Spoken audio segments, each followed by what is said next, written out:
नमस्कार दोस्तों। दीपावली से पहले नरक चतुर्दशी यानी छोटी दीपावली भी पूरे धूमधाम से मनाई जाती है। इसे रूप चौदस के नाम से भी जाना जाता है।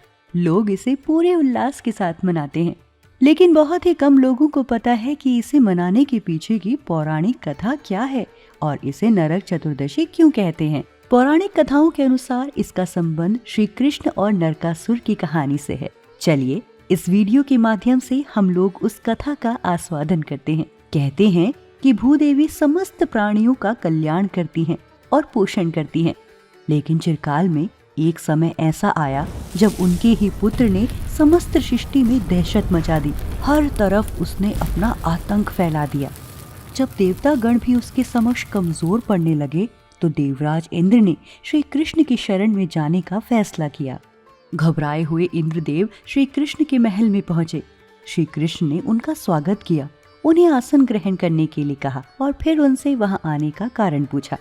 इस पर इंद्रदेव बोले, हे प्रभु, पूरे देवलोक में हाहाकार मचा हुआ है। नरकासुर नामक एक पापी के अत्याचारों के कारण समस्त देवता गणों पर भय के बादल छाए हुए हैं। मैं यहाँ आपसे हमारी रक्षा की प्रार्थना लेकर आया हूँ। उसने हमारी देव माता अदिति का भी अपमान करते हुए उनके कुंडल चुरा लिए हैं। ये सुनकर श्री कृष्ण की पत्नी सत्यभामा बोली, परंतु देवता तो स्वयं सबकी रक्षा करते हैं और अत्यंत शक्तिशाली होते हैं। फिर आप लोगों को किसी असुर ने इस प्रकार प्रताड़ित कैसे कर दिया?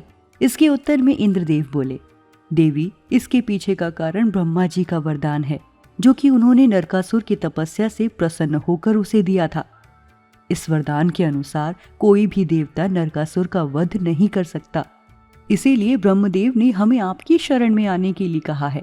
ये सुनकर श्री कृष्ण ने इंद्रदेव की सहायता करने का आश्वासन दिया और नरकासुर की नगरी की ओर युद्ध करने के लिए जाने लगे।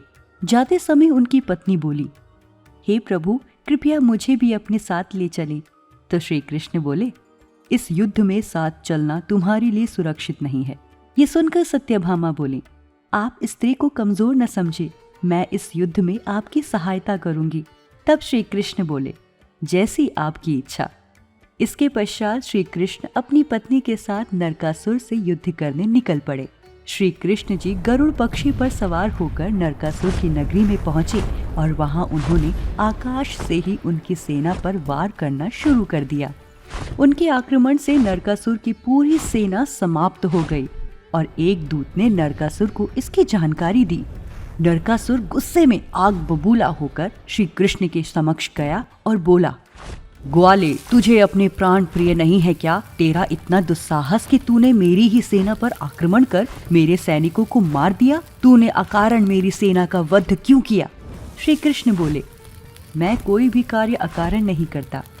ये सभी हर पाप और अधर्म में तुम्हारे साथी थे। नरकासुर झुंझला कर बोला, मैंने कौन से अधर्म किए हैं? इस पर श्री कृष्ण ने उत्तर दिया, तेरे पापों की सूची अंतहीन है।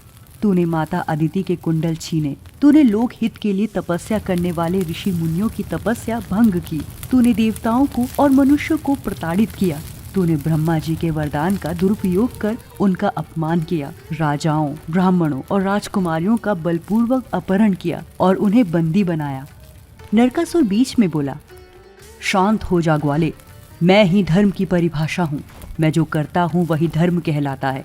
तू किस अधर्म की बात कर रहा है? मैं अपने हिसाब से धर्म का पालन करता हूँ। श्री कृष्ण ने उसे समझाते हुए कहा, ये तू नहीं, तेरा अहंकार बोल रहा है। पापों के अंधकार में तू धर्म और अधर्म के बीच का अंतर ही भूल गया। मैं तेरा वध करके धर्म की स्थापना करूंगा। अपने वध की बात सुनते ही नरकेश्वर क्रोध की ज्वाला में जलने लगा और उसने श्री कृष्ण पर अस्त्र चलाकर युद्ध प्रारंभ कर दिया। इस प्रचंड युद्ध में भगवान श्री कृष्ण और नरकासुर के बीच तीरों की बौछार होने लगी और दोनों ही तरफ से अत्यंत विनाशकारी अस्त्र शस्त्र चलने लगे। इस भयंकर युद्ध के बीच श्री कृष्ण जब धनुष की प्रत्यंचा चढ़ा रहे थे तो वो डोरी टूट गई। नरकासुर ने इस मौके का फायदा उठाते हुए तुरंत उन पर वार किया। ये देखकर श्री कृष्ण की पत्नी अपना हाथ आगे कर देती हैं और उस प्रहार को अपने हाथों से रोक देती हैं।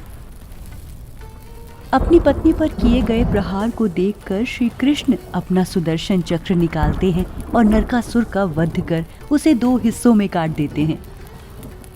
तभी धरती फट जाती है और उस पापी असुर के शरीर के हिस्से उसमें समा जाते हैं।